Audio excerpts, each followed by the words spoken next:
so we've been working on names of muscles and bones.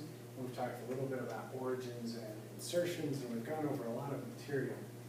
On this, we're talking about a little bit about form and structure and how this relates to prana and what we mean by collapse. And I've loosely illustrated, this was drawn fairly quick, a body in downward facing dog, and it makes a basic peak form. And downward facing dog gets performed or done in a couple different ways. Sometimes it has much more of a round through the spine, sometimes it has much more length, sometimes it has much more depth into it. And we're going to talk a little bit about what this might imply for collapse. So the way I'm presenting it today is that extension, and I don't mean like a back extension, but elongation from point A to point B, taking this distance and stretching it in both directions. That's going to be the extension. And the spinal column, instead of doing it from the middle, we would do that from around the lumbar sacral area, around through here. But I'm gonna promote that spinal extension is the best. And whenever the spine either compresses vertically down more intensely than it extends vertically up, that is going to be a downward collapse. And we'll rarely do it in the opposite direction. So in this downward facing dog, our best thing that we're going to get is we're going to get improved extension from the base of the spine all the way up to about the paddle. We're going to extend this all the way out. And from about the base of the spine, this is from some other lecture work, from about the base of the spine, I'm going to promote that we have a structural ability to extend or draw or drag the base of the spine this direction. And by setting the body up in this particular position, we have the muscular and biomechanical ability to extend the top of the vertebral column this direction. And this is going to create a form of traction. And we're doing this by trying to extend the two different points in different directions. Part of what makes this possible is that the femur doesn't come into the very tip of the tailbone and actually associates a little bit higher in the sacrum. So now collapse in this. Collapse in this pose, for now, if we were to look at the spinal column, collapse in the structure of the bones or in the form of the pose.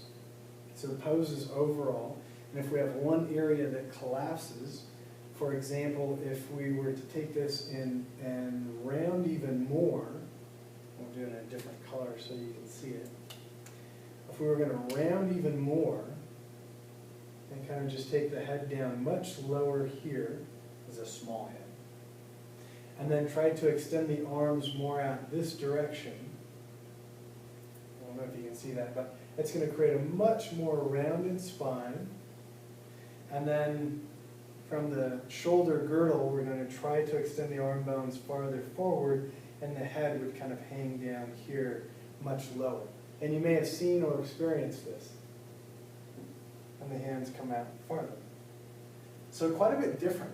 The spinal column is much more involved in this pose.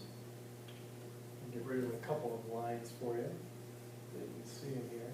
We'll take this big arching green line. This is again the shoulder. This is representing our spine. On this one, the spinal column, instead of it having this great extension, you've rounded it so much that the front side of the spine, the front side of the vertebral column here, has actually gotten shorter. It's moved in. The outside of it has lengthened. It's kind of the difference between an inside and an outside track, and like a running track. The inside, on this one, because it's not a complete circle, the inside track is shorter. It's like the very curvature around it. And so we'll get a very intense stretch along the back of the vertebral column, which is a great stretch, but we've traded it for closing or shortening in the front of the vertebral column, and that's not going to be extension. And for what I'm teaching today, it's a great stretch on the back of the spine. It's a pure trade-off for closing the front of the spine. This is also going to be related to some issues and potentially activating some muscles that go from the spine down into the femur, the psoas and some of your hip flexors. So there's a little bit of chance of overworking those for somebody who doesn't understand the difference. So this trade-off is not extension.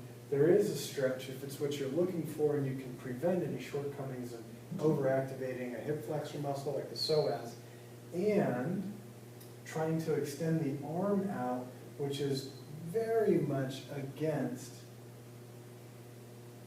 the good position of a shoulder girdle. You've got the head of the femur moving towards the front body, and you've got the peripheral portion moving towards the back body. It's kind of a direction of disconnect. Head of the femur is moving towards the front body, and the hand or the periphery is being extended out and away. So we've kind of got a piece of collapse here. We've got a potential piece of over-engagement, which could be like if the muscle is over-engaged chronically, that might be equal or akin to like a spasm or too much shortening. And then we've got the whole front of the vertebral column that is being shortened. And we do some exercises where we do shorten the front body, we do forward folds all the time. The unique thing about downward facing dog is its forward fold is only typically about 90 degrees hip flexion. So we have upper body extended that way, the lower body extended this way, and that 90 degrees doesn't include rounding of the spine. That's just hip flexion. And because it doesn't include rounding of the spine, it gives us the opportunity to extend the spine. So we have the rounding of the spine. It's a trade-off with a very high potential for a collapse. And this collapse in here chronically means that there's going to be a lack of good circulation here. There might be an overabundance of agitated circulation through the hip flexor. That might relate to spasm at some point. And as much as there is a greater opening in circulation in the back of the vertebral column because the spine is rounded, the front has closed off, which means that it's a trade-off for closed circulation. There could be a balance there, but there's not much of a promotion of a total openness. So this type of rounding, I would say, is not so great. It's definitely not going to be the extension of the form. It's going to be a collapse of the bones, the structure, which is going to collapse the form or the flow of prana. And this pranic circulation, a lot of times we'll see shoulder destabilization from this type of position, and we'll see hyperstabilization in the hip flexor area, so lack of mobility there. So that's going to be a collapse of the form and structure, and the effect is not enough prana moving through, that's going to be a collapse, and too much prana moving through, that's also a collapse. So the collapse can be too much or too little. This is like too much or too little.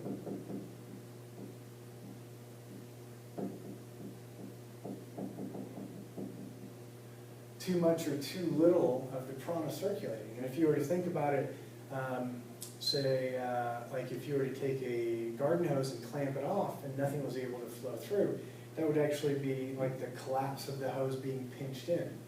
And if you were to say you take like a river that's kind of has a dam on it to control the flow on it, if it were closed all the way off, there wouldn't be any flow of the water. The prana wouldn't flow very well. And if you had a bunch of dammed up water and all of a sudden the dam broke, it would collapse open. So we can have a collapse inward or outward. And in this downward facing dog, which I've presented as being best, is having full extension.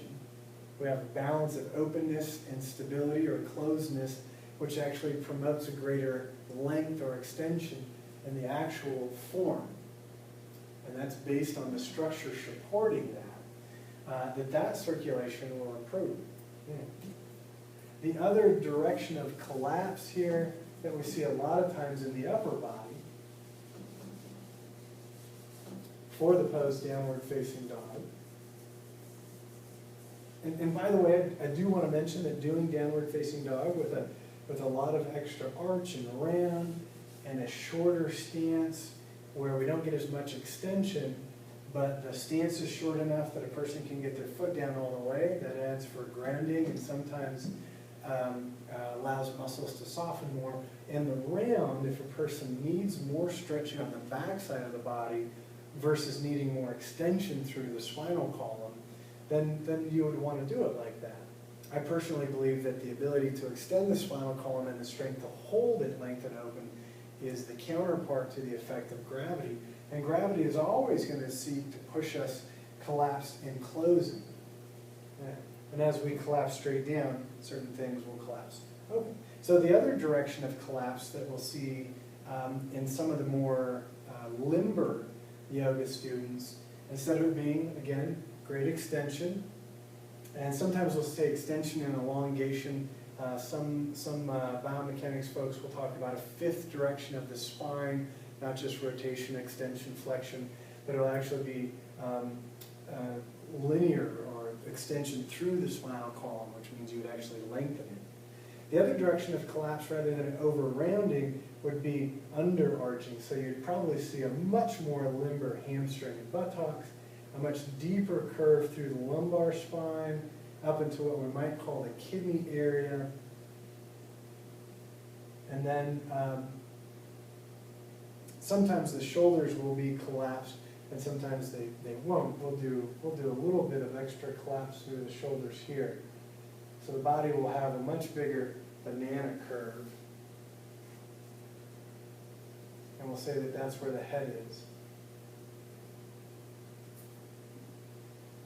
This collapse would have, it would actually have more stretch open on the front side of the vertebral column, and the back side by comparison, because it's in such a back bend type position, but the back side would be shortened, would have shortened in comparison to the front side. And so our extension, which has equal lengthening on the front side and the back side, that wouldn't have accomplished here either. Whether or not they collapse at the shoulder girdle or not, we can look at the position of the arm bone in relation to the position of the spine. And one of the ways that you can look at it is, one, the head of the shoulder has dipped below the basic line. This is a very basic description. That when the head of the arm bone, or the joint articulation in here, has dropped below generally the straight line, and this might be an approximation if somebody's in a back bend, the arm bone to, we'll say, the vertebral column for now. When it's dropped below that, so it'd be as if the head of the arm bone went forward and the hand went back, this would be akin to hyperextension. And at that point, the muscles in the shoulder girdle are typically not the stabilizing muscles anymore, and even some of the primary movers like the latissimus dorsi and some of the other muscles in there, they are no longer the primary stabilizers of that. And sometimes you can collapse it so much, you can hyperextend the shoulder girdle in downward facing dog, just like you can hyperextend the knee. And this is going to be really indicative of over length through the front side and collapse through the back side. That this hyperextension begins to weigh much more on the connective tissue than it does into the control of the muscular tissue. So we have two forms of collapse, and we've talked about the different bones and some of the different muscles and the structure to equate to a collapse of the form. And a collapse of form is usually related to too much or too little pranic flow. And the flow is going to be from in like a region or a compartment or a localized area. And if we talked about the total body, then that would be in the circulation. So in downward facing dog, we have a couple different forms of collapse. One is like too much opening in the front, and the other one is too much opening in the back, which would equate to too much closure in the front or too much closure in the back. And this is just talking about the torso. How to fix this, how to remedy this, lots of different ways that you can do that, and we'll talk about that a little bit more in the structure of the posture and how to accomplish that. But this is the collapse that we're talking about. and we can see it in all sorts of different yoga poses. Last thing to touch on this, and we'll hit this later in some lecture and some reminders, is a little bit about the curves of the body. The collapses that we've talked about so far are typically going to take place in the primary or secondary curves of the body. And we'll talk just briefly about that. If you were to look at the round in the back of the rib cage, this is going to be a primary curve. The round in the back of the buttocks, that's going to be another primary curve. The round basically over the back of the skull, it's another primary curve. Sometimes we'll talk way down here at the very periphery of the body, down around the foot and ankle, a potential another primary curve towards the heel. And then the secondary curves going the other direction, and this one's a little bit more elusive in there. But whenever we collapse, these are going to be some of the curves that we collapse in. And later we'll talk about the muscles that help support the structure of the bones, that help support the form and relationship of these primary and secondary curves, and even the connective tissue that relates to those, so that we can have, we can do work down here to support or to hinder. We don't want to try to do work to hinder it, but what types of things at one area of the body will hinder a primary or secondary curve in another area of the body, and then will create a collapse in the form and structure of the pose and break down our circulation and flow of prana. All right, so a little bit more work in our yoga asana.